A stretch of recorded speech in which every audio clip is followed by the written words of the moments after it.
ఇంతమంది కూర్చొని ఉన్నారు, బైబిల్ సంకలో పెట్టుకుని ఓ వెళ్ళిపోతున్నారు, బాగుంది. కానీ ఏడి ఒక్క అలెగ్జాండర్ డఫ్?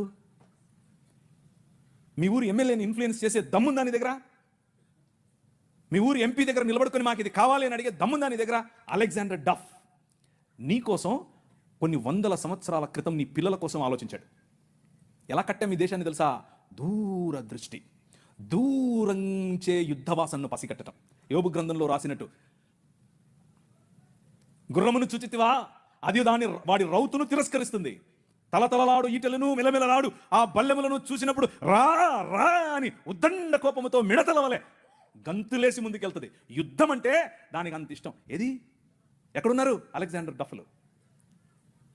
రైజా ఇంతవరకు పాట పాడారు, లే నిలబడు, లే నిలబడు. ఎప్పుడు నిలబడతావు నువ్వు? నీ చరిత్ర. డాక్టర్ బాబాసాహెబ్ భీమ్రావ్ అంబేద్కర్ గారి మాట అన్నారు, ఆయన కూడా ఒక చోట నేర్చుకుందే, మనమే నేర్పాం. The king of this world నేర్పాడు. ఏమన్నారు తెలుసా? చరిత్ర, నీ చరిత్ర తెలుసుకోకపోతే నువ్వు చరిత్రలో లేకుండా పోతావు.